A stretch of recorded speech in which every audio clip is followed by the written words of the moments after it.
Welcome to Elevate Your Event, your favorite podcast for transforming fundraising events. Join us weekly for expert tips and creative ideas to make your next event a standout success. Welcome back to the Elevate Your Event podcast. Today, we're talking about something every event planner needs to hear, keeping your event safe, secure, and running smoothly. We're joined by Dan Donovan from Stratoscope, who's bringing decades of real-world experience from events like the Olympics and Formula One. You won't want to miss these expert insights. Welcome back to the Elevate Your Event podcast. We talk about all the various ways you can make your next fundraising event better, or maybe in this case, safer or more secure. All right, Jeff Porter, CEO and founder of Handbid, and we've got Elise Neugebauer. I am on the client services team. All right, and we've got a special guest today. I want to welcome Dan Donovan to the podcast from Stratoscope. Dan, tell us a little bit about yourself and what you do. It sounds like you have a variety of different things you do in this space. Yeah, thank you. By the way, thank you for having me on the show. I really appreciate the opportunity to talk about what we do and, security, crowd management, and reputational risk as a whole. So we started Stratoscope Partners about 4.5 years ago. I've been in this space for about 25 plus years, having worked, go back, I coached college football at Georgia Tech. I got involved in the Atlanta Olympics. I went to Australia and ran the Sydney Olympics, the sports department for the Sydney Olympics. Back in 2000, I was there for 4.5 years, and then started my first company. And we thought we were going to solve the world's problems in crisis management and operational readiness. And, 9/11 happened, and I decided we're going to be a security company. So we've been in the event security space, for a long time. And I sold that company and was with a couple of New York firms. I always thought I needed a New York address for some legitimacy. And then during COVID, we started Stratoscope Partners, which owns Stratoscope Consulting and Ingresso were our first two companies. And recently we acquired Ford K9 and we launched Stratos K9. So the difference between the companies they all have a lot of similarities, but Stratoscope is really the strategic layer that pulls the whole plan together. Everything from, what kind of staffing plan do we need, video surveillance, event ops center, police, K9, medical, weapons detection. The Stratoscope team builds that plan with the event team really as early as possible in the event planning phase. And then they become the general contractor that contracts and manages all those pieces. Got it. Ingresso is the weapons detection company, the latest in artificial intelligence, weapons detection, and now X-ray from a couple of the top manufacturers in the U.S. And then Ford K9 is the leading training and certifying and consulting entity on explosive and gun detection K9. And then Stratos K9 will be the dogs and handlers that we deploy at events. So a wide variety of companies that are, a lot of similarities, but they stand on their own also. So it's a lot of fun.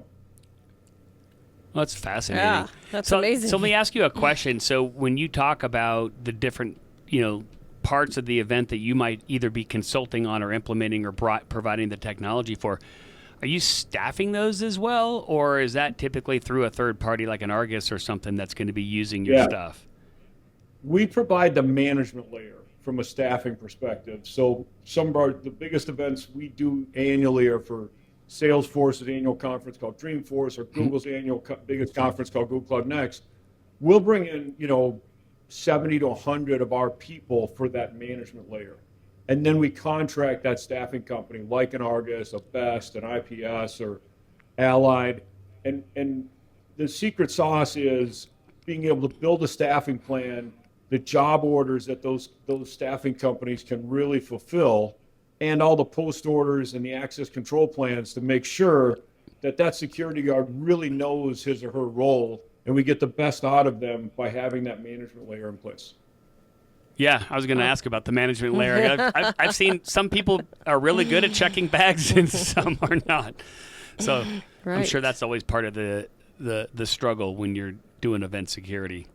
100%. Listen, it's the frontline defense is that security staff, right? And, a lot of our events don't spend the way they need to have the right frontline people there, because if you don't have them well trained, you don't have them coached up, they're gonna go to their own natural devices and go look at their phone or not pay attention to what their role is.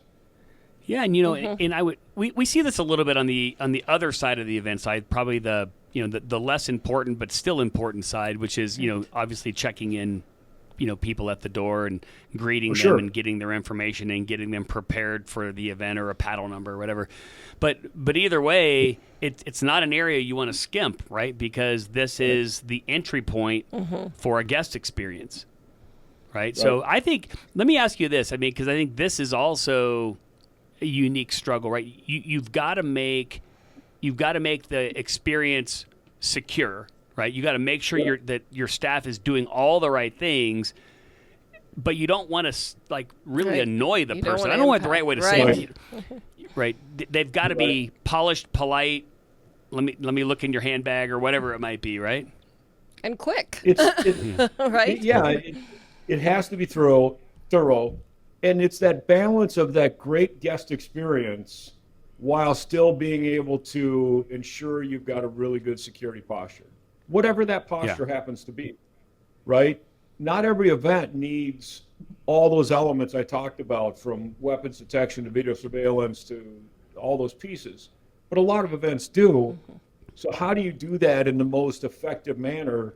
Because we're really in the brand and reputation risk business. We get categorized as security, right? But to your point, we've all been at the airport and that gate agent doesn't tell you what's going on, and your flight was supposed to start boarding 10 minutes ago, and everybody's anxiety goes up. And that's the last thing we want to happen at any of our clients' events, because we want their experience to be, that was a great event, that was a great, whatever the talent was, concert, sporting event, or a business conference. They're there for a particular objective, and we want them to leave with that objective and not talk about long lines or how frustrating it was to get in. Yeah. No, we trust us. We get the concern about long lines, right? Yes. And again, it's we say the same thing, right? We have a job to do. The job is important, right? Our job is different than your job. Your job is to make the event safe and secure, and that creates an amazing guest experience when it is.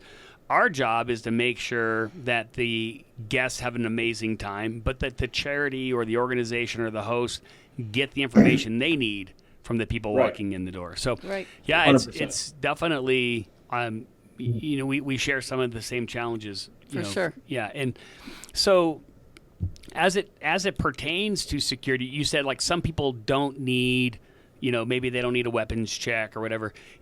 What tends to dictate that? Is it are local governments or venues or jurisdictions or insurance companies? Are they playing a role in what do I need for my event? Sometimes, in certain locations, local government might look at this event before they permit it and say, hey, what are you doing to make sure it's going to be safe and secure? But generally, these are at private locations, right? And local government isn't getting too involved. We did do the inaugural Formula One in Las Vegas. So obviously we had everybody's eyeballs involved and wanted to understand everything that was happening. But, that's not the norm. Right. So it's really up to the event owner to say, what's my priority as it relates to the safety and security of the people that are coming?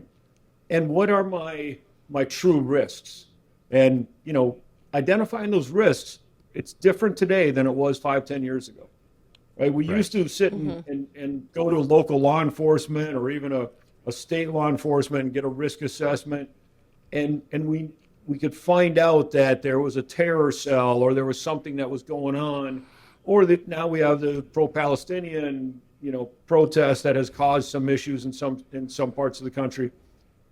Most of that traditional risk assessment is out the window because of the socioeconomic challenges that most of our communities are facing, right? Nobody thought that this guy on New Year's Eve was going to drive a truck down Bourbon Street. Thankfully did at 3 a.m. and not, right at midnight. We have people in this country that are under certain pressures where they're not acting like the humans that they've been. And now we've got real risk at an event. So it's really looking at each of those events and saying, is this a possible target for something? Do I need to be doing more? What's the latest information that I have? And how do I make sure that I'm not a target for somebody that just decides to do something bad today. Right. I don't know how do you answer the question, right? I mean, I can't imagine. Obviously we're involved in a lot of fundraisers, and we just did my own recently, which is at an outdoor concert venue in Denver for the Kentucky Derby, and it never crossed my mind, hey, would somebody come in here and do something awful? Yeah. Right. They're not going to drive a car. Right. Well, they're not going to get a car through the gate. But, there's a lot of, obviously, you saw what happened in Boulder recently. I mean, there's a lot of different things people can do. And, we never thought about that. We thought about, theft for sure, or vandalism, because there's, hundreds of thousands of dollars in equipment that's out in this venue overnight, after it's been set up. But I've never thought about the safety of our guests. I think a lot of event hosts take it for granted. Right. Until you're on the news. Right? Because, look, there was what was it called? The Strawberry Festival or the Garlic Festival in California. This is going back a few years.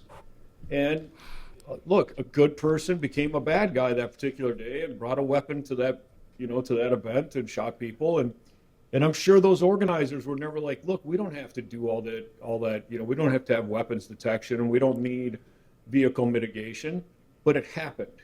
Right. And now their mindset changes and says, realistically, any gathering is an opportunity if a bad person, if somebody wants to be a bad guy that day. That peaceful protest that was happening in Boulder.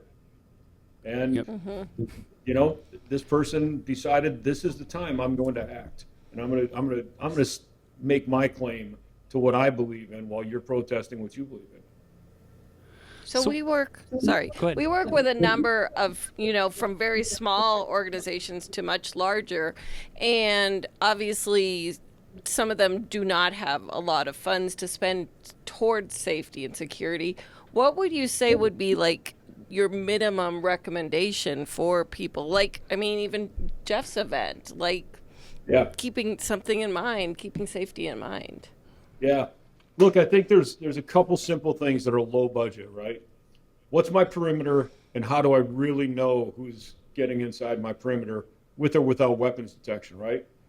Mm-hmm. And a lot of our events, we focus on the front door because we've sold a ticket, or I assume even at a charity event you're selling access to come in, or you just want to make sure you got the right people in there, right? Mm-hmm. What's going on in the back door?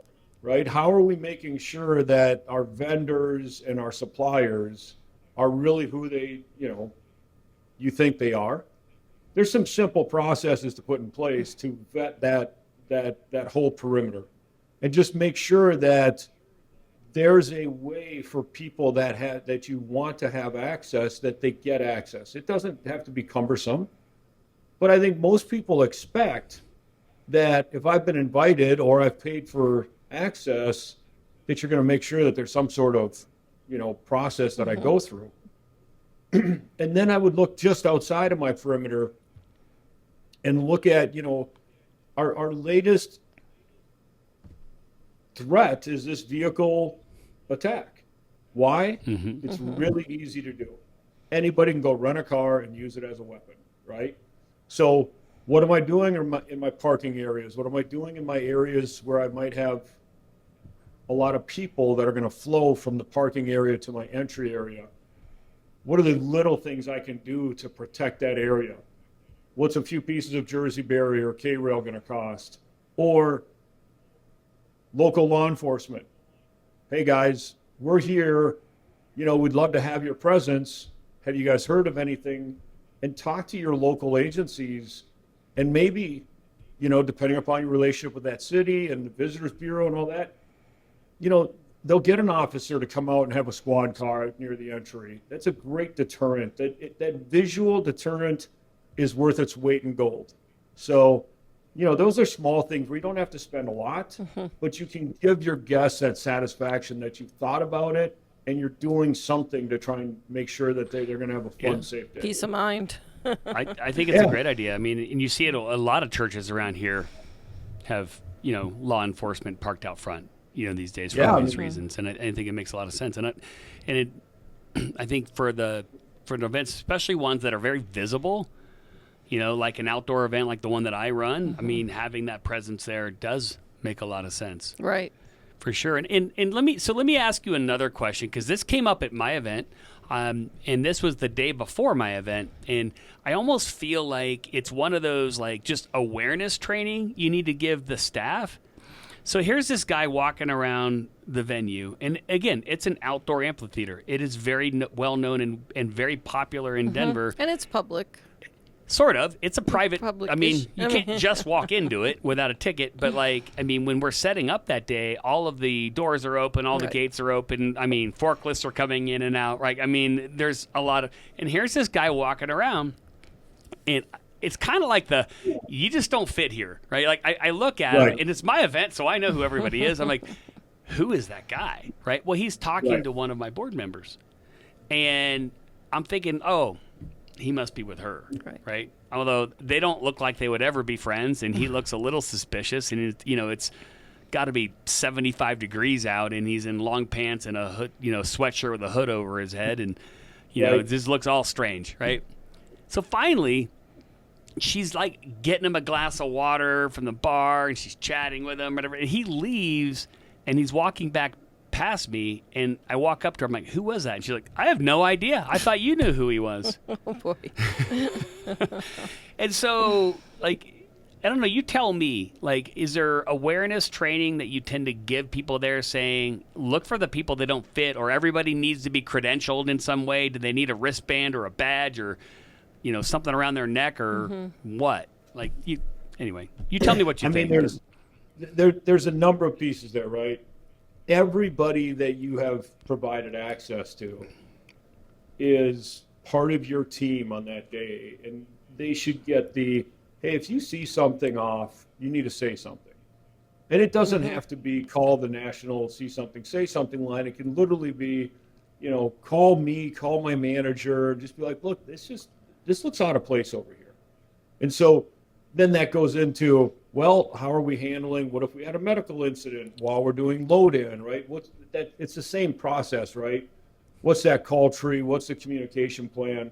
So the see something, say something from my local event should be the same thing. This just doesn't look right.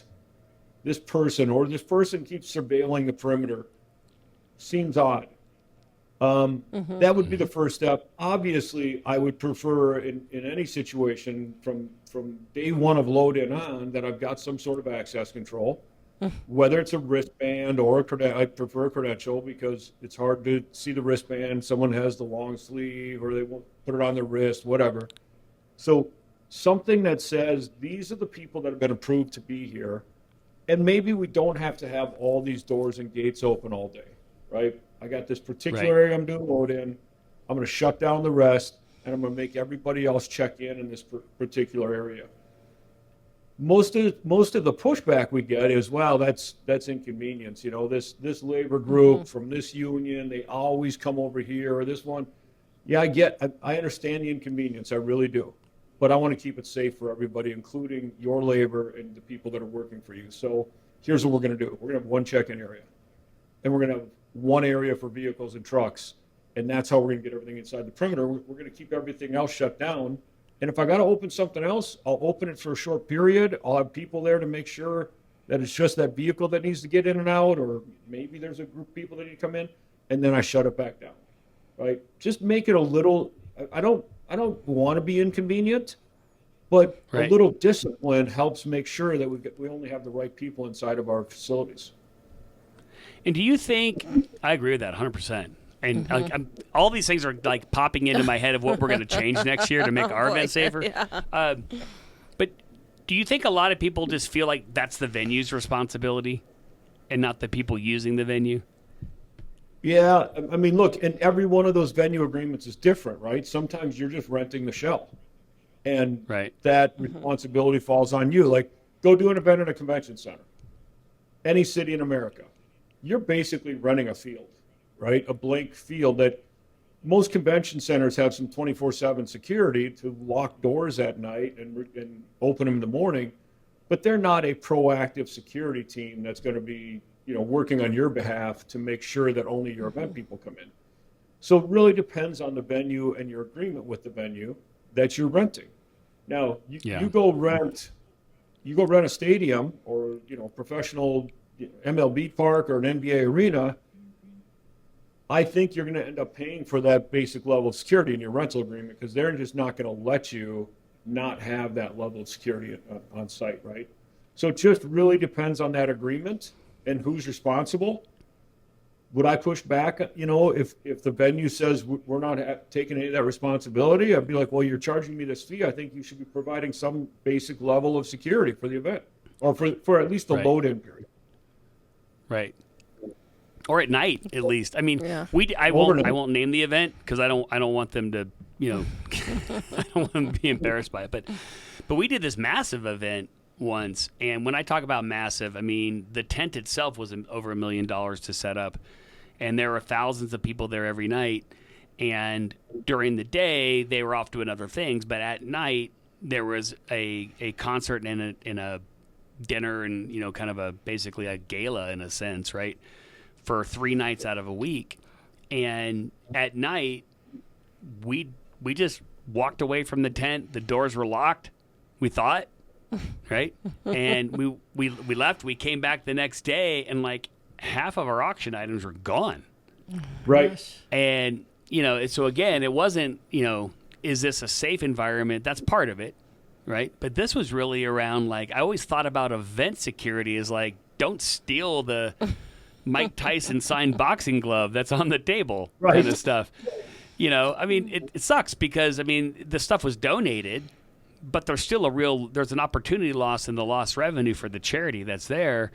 And, we're having this long conversation about what happened. And it's like, well, they paid somebody to watch the tent, okay? And again, this tent is massive. I don't think they locked all the doors anyway. I'm not sure. And somebody didn't lock whatever door, but...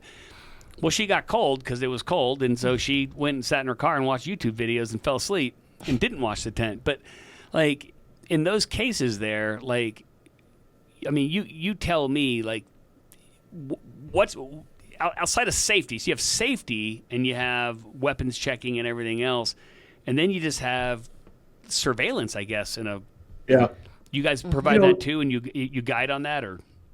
Yeah, but I think each event organizer has to consider their priorities for the event.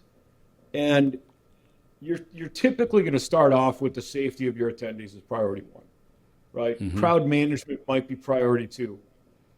Loss prevention typically falls pretty far down the list, because I'm insured for that stuff. I'm not hurting somebody, but yes, it could have very negative impact on the event. So now if you're going to move loss prevention up on your list as a higher priority, all right, how are you going to do that? Because as you said, putting a security guard in a tent, let's just say that security guard was on point, doing a great job, and you had to go in, you're an event organizer, and you had to go in and get something. Does that security guard really know that you can go in and I can't? Because I could probably talk my way past the security guard and be like, oh no, I've got to go fix something at that table. It's got to happen before tomorrow morning. So one of the biggest problems with overnight security, specifically with no management there, is anybody can talk their way past that guard even if they're doing their job. Because we don't have credentials that really identify, that Jeff can go in because he's got this ability to go in overnight. It's usually not labeled. Yeah. So I always push back on some of my clients that want a security guard to watch the audio equipment at an event. I'm like, okay, let's pay for that. Now, tell me exactly who and who cannot go in after hours and be near that audio equipment. And they can't answer the question. I'm like, so what's the security guard going to do? Let's help the guard do their job, or else they're going to go sit in their car and watch YouTube videos. Yeah, so let me ask you. So I just chatted with a gentleman recently who got into this space, and what his company does, I don't know if this will work or not, but what his company does is they sell this surveillance technology. And I'm thinking kind of like the blue light thing that the police will put up in the grocery store parking lot kind of thing. They sell that, and they sell it for construction job sites. I mean, and it's all remote surveillance, though. Right. So does that kind of stuff work? I mean, is it worth it? Or I mean, it depends on the environment and what you're, trying to achieve with it. If I had that tent, let's go back to that $1 million tent, and I've got I got overnight, and I'm going to make sure that my manager locks all the doors, and I got one security guard. What's the cost of putting up 2 or 3 cameras so that I've got some sort of investigation as to what happened? Did the guard go in there? Did the guard let a security colleague in? Or did somebody on my team actually go in there and help themselves and stuff? So, look, a couple of cameras so that I can go and see what happened can be very valuable. Yeah, that's what I'm thinking. That makes sense, yeah. Well, and all these things are popping in my head. I mean, even these don't have to be super sophisticated cameras either, right? I mean, if I'm a small charity and I'm running an event and I'm nervous that I've set up my event and it's going to be unmonitored for some period of time, can I just throw a couple of Ring cameras on the tables and it could leave be them that there? simple. It literally can be that simple, right? At least you have something to go back to and see what happened. The camera's not going to stop that item from walking away, but it's going to give you some intelligence as to what happened. What you need to do is look at your risk profile, look at that tent. It's got all these charity items, and the next day, it's really important for those things to be there. I'm going to put a manager on the overnight, and I'm going to make darn sure that stuff is there the next day, instead of a $10, $12, $15 an hour security guard, because it's a very important aspect of my event. No, I get it. Yeah. And I've met some of these security guards. They're not going to be chasing down any perps anytime soon. No, unfortunately, that doesn't happen. I mean, look, you asked previously about what the posture should be for my event. A good general guide, 5% of my budget should be towards something security related. And that's a really low number, but let's say you've got a $5 million event. You're putting what, 25 grand into security? It's not a lot, but it's something. It's a little bit of a measure to use. I think it makes a lot of sense. It does. So let me ask you, related to that, doing nothing. I mean, I'm going to get a little bit legal here for a second. Does this map to any form of gross negligence or something? Like, is your insurance company going to look at you and say you did nothing to, ensure the safety of the guests versus not?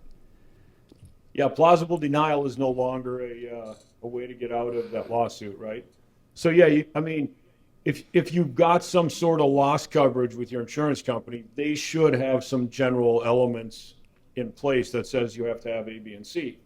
But I think when you're playing with that in that legal field, are you telling all of your guests and your vendors and whoever that you're taking no responsibility for any loss, or you're not taking responsibility for their safety? A lot of the fine print on those tickets tries to get them out of those pieces where they could come back and sue them. But at the end of the day, that lawsuit's going to happen. So how much are you going to spend to defend yourself versus being proactive and make sure it doesn't happen? Right.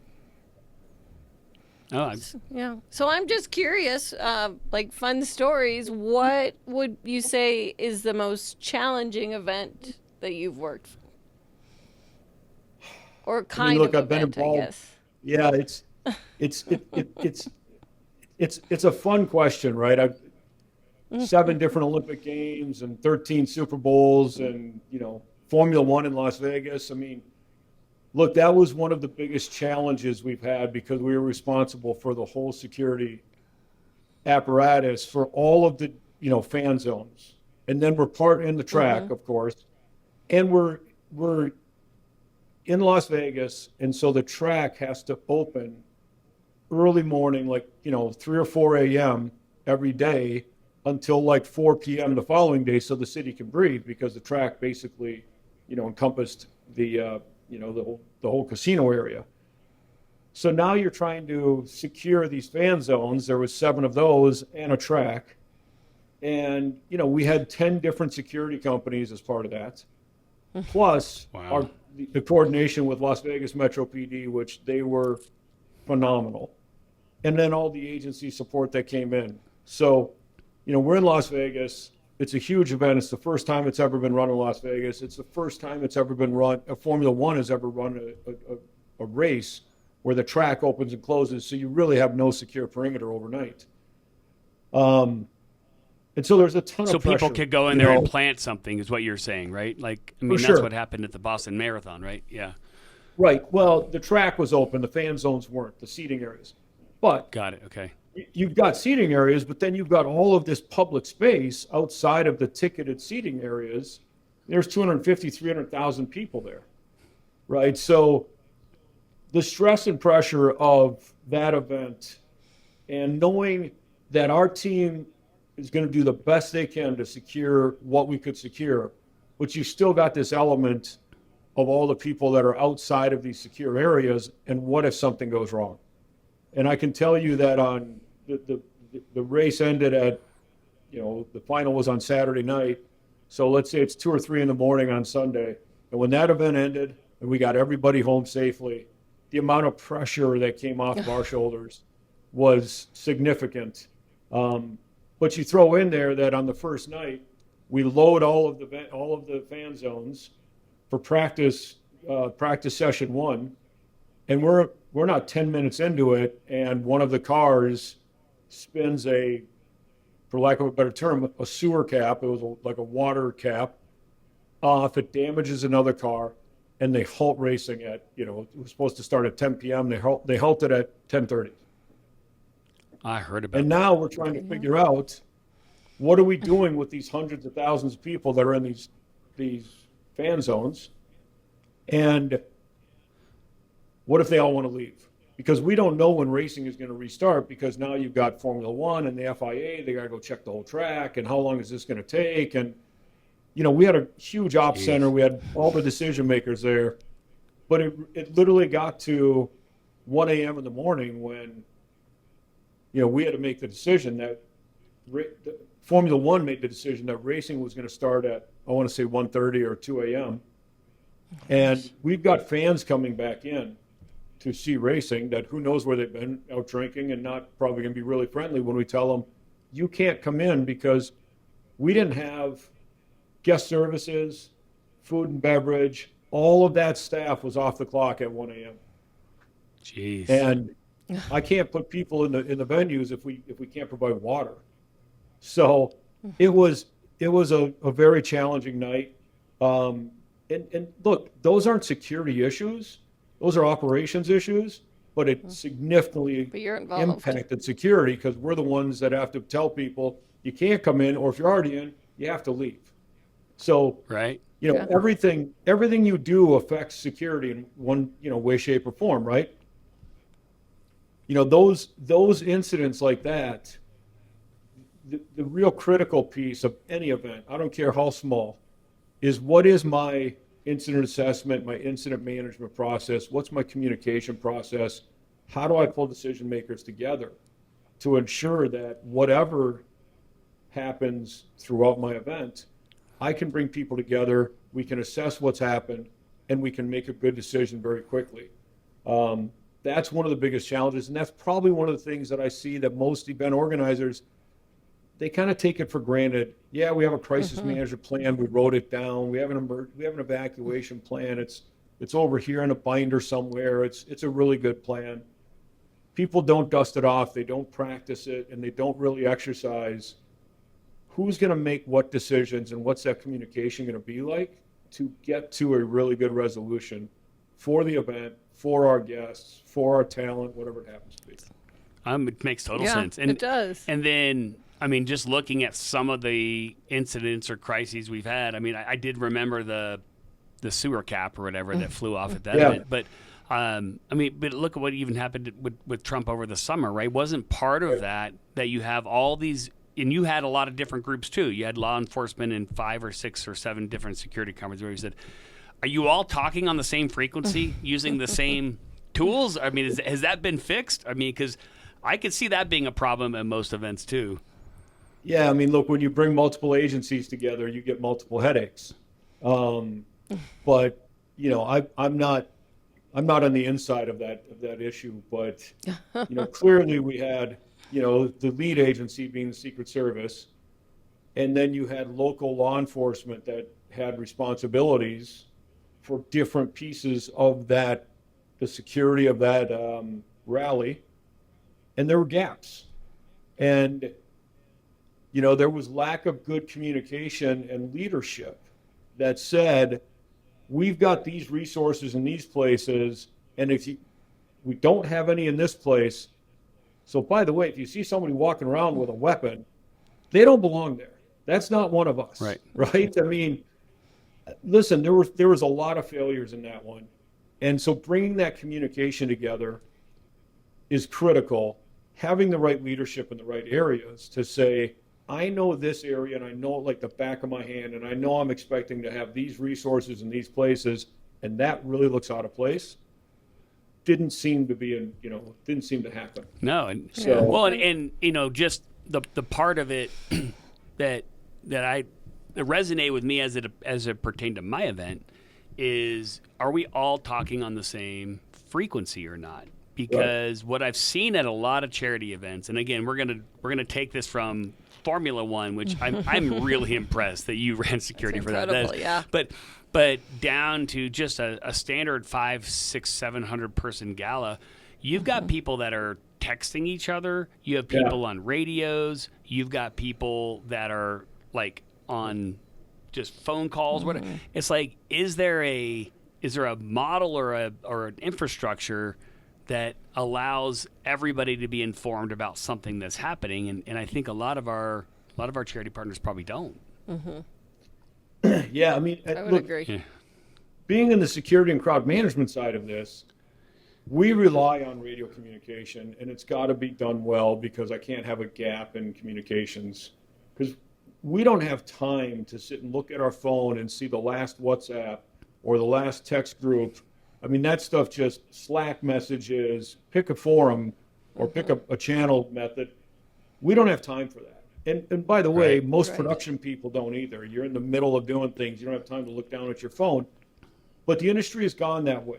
Well, we've got these devices. I'll put a WhatsApp group together, a text group together.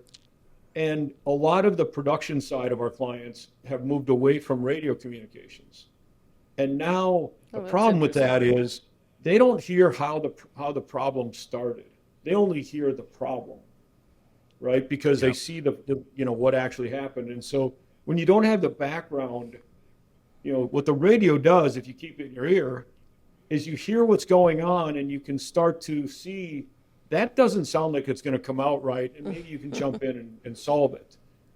But if you're not doing that and you're relying on a static messaging system like text or WhatsApp, you're not getting the background of what's happening. You're not getting the tone of the person's voice that is reporting something. And now you've got too many mediums or channels to try and keep everybody up to date and get everybody together. So I think it's bad for the industry that it's gone away from radio comms. 100% agree. And like, we have radios feedback. that like, well, and in the beginning, I think what a lot of people do is they say, well, I'm going to use radios if my venue is big and spread out. But if we're all like in a more confined space, we don't. But to your point, I've seen that fail too. And we do an event out in North Carolina, and it's, they got 700,000 to 800,000 people, somewhere in that range. And it's all in one convention center, which is not a big one. Okay. But it doesn't matter. Like, when you're on a text thread and you put your phone down and I come back and I've missed 62 messages, like, I don't even want to go back and reread what are they talking about. And because now you're right. Like, the current conversation is about, we'll try this and see if this works. See if what works. What do you guys, so 100%. Radios are not expensive, and go invest in those if you're running an event, and and keep it on, by the way, because this year. This year, I kept my radio on. I remember it was like, hey, it's a derby event, and you look really ridiculous in your fancy derby outfit with a radio on. I'm like, well, I'm the event host. So last year, Dan, I decided, like, I had a board member come up to me and he's like, man, I just want you to enjoy the event. I'll take your radio. So I was like, sure, you can have my radio. So I gave him my radio, and no one could get a hold of me. No one knew where I was, right? Because I'm running around doing other stuff. And, well, just put it this way. He decided to go to the bar and not do his duties with my radio. So anyway, it didn't work out. So definitely keep it on. Don't pass the radio. Don't usurp your duties. But you say it's only 400, 500, 600, 700, 800 people. It's still that many people in a space that probably can only hold that many people. So yeah, you're right. You've still got that density of people. You're not yelling across the room to tell someone to, stop letting people in that door or to change that F&B setup. And now you're going to text them because they might only be 75 feet away. But by the time you get there through the crowd, it's very inconvenient and it's not very efficient. So stick with the radios. Be able to get on the radio and be like, "Hey Dan, I need you to close that door," or "Hey, talk to that caterer. We didn't tell him to set up right there, and it's going to block the way we're going to move everybody around." Whatever.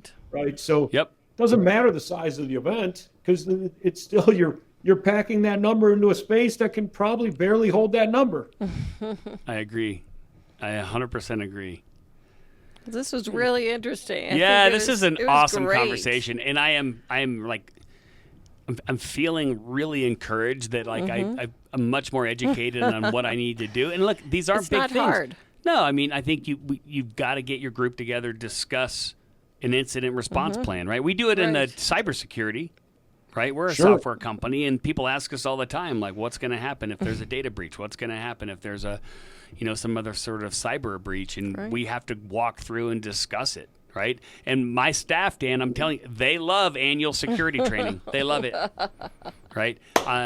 So it's what, but it is necessary, and I think you see that, you work at a company and they're like, why are they showing me how to spot phishing in my email? Well, because they're trying to reduce the opportunities for this. Well, why aren't we doing this at our event? Right? I know. It sounds easy and like you can make it cost effective. Yeah. For sure. You can. And listen, cost effective step number one is there's no event that isn't a target. It's an opportunity for somebody. It could be just a disgruntled employee opportunity. It could be you're doing a charity event and the host is, so-and-so, but, they got divorced 2 months ago or they're getting divorced. And so they got some you don't need any of that at your event. So talk through what are those different challenges you might face. And there's not one event out there that isn't a target or an opportunity for somebody to do something that you don't want to do. Hopefully it's not something disastrous or tragic, but you want to know if your host is having some personal issues that could cause a disgruntled family member to come and act like an ass. You don't need that. So it should be all part of the same conversation. For sure. I love it. That's great. This is awesome. Yes. I appreciate your time, kind of educating all of us, including our listeners / viewers about what this is all about. And Jeff and me. Yeah. So in terms of your business, give us or give our audience here a little bit more information about how they can, use your services in the future if they want. Yeah. Best way, our website, www.stratoscope, stratoscope.com. www.ingressotech, that's the weapons detection company. And listen, we do weapons detection for 100-person events. Ingressotech, INGRESSOTEK. And then Stratos K9, STRATOS K9.com.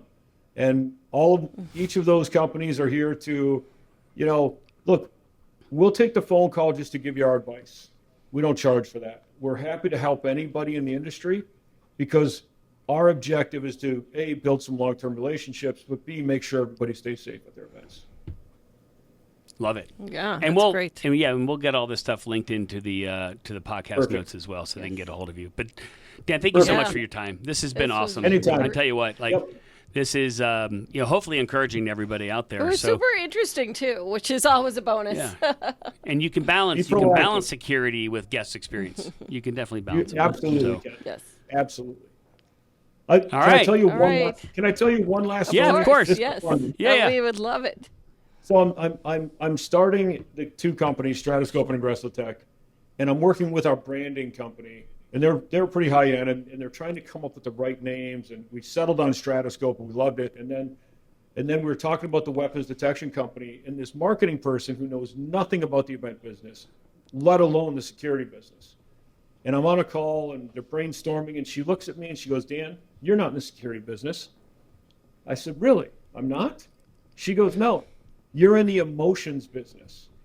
And I said, okay, help me out. She goes, think about it. Someone buys a ticket to go to Taylor Swift or sporting event or whatever, and their emotions are way up here because they're going to go. They've got access now, and they're going to go. And then the day of, their emotions are even higher because they're going to finally see this talent that they want to see.